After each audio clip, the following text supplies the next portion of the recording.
తెలంగాణ రక్షణ సేన వ్యవస్థాపక అధ్యక్షురాలు కల్వకుంట్ల కవిత ఆదేశాల మేరకు హైదరాబాద్లోని ఉప్పల్ బగాయత్ ప్రాంతంలో తెలంగాణ ఉద్యమకారులకు 250 గజాల భూమి పంపిణీ చేయాలని పిలుపునిచ్చారు. ఈ పిలుపు మేరకు పెద్దపల్లి జిల్లా నుండి హైదరాబాద్కు తరలి వెళ్లే క్రమంలో పెద్దపల్లి రూరల్ పోలీసులు తెలంగాణ రక్షణ సేన నాయకులను అరెస్ట్ చేశారు. శైలేంద్ర కుమరయ్య యాదవ్ ఆధ్వర్యంలో ఈ కార్యక్రమానికి బయలుదేరినటువంటి వారిని పోలీసులు అడ్డుకున్నారు. ఈ సందర్భంగా శైలేంద్ర కుమరయ్య మాట్లాడుతూ తెలంగాణ రక్షణ సేన నాయకులను భూ పోరాటానికి వెళ్లకుండా అక్రమ అరెస్టులు చేయడం సరికాదని మండిపడ్డారు. ఈరోజు తెలంగాణ రక్షణ సేన అధ్యక్షురాలైన కల్వకుంట్ల కవితక్క గారు ఏదైతే తెలంగాణ ఉద్యమకారులు తెలంగాణ రాష్ట్రం కోసం పోరాటం చేసి వారి జీవితాన్ని కూడా తెలంగాణ రాష్ట్రం కోసమే అంకితం చేసినటువంటి నాయకులకు అన్యాయం జరిగినటువంటి విషయాన్ని గమనించి వారి కోసం కాంగ్రెస్ గవర్నమెంట్ ఇస్తున్నటువంటి హామీలను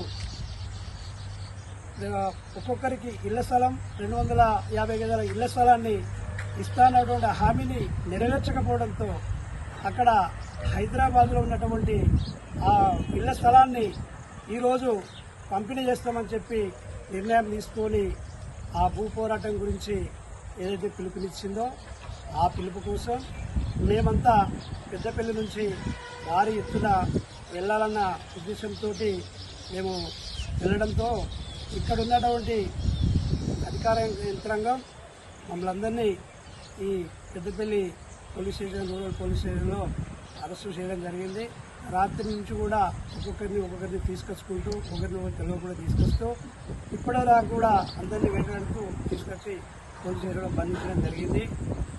ఈ యొక్క అక్రమ అరెస్టు చేసినంత మాత్రాన మా పోరాటము ఆగదు.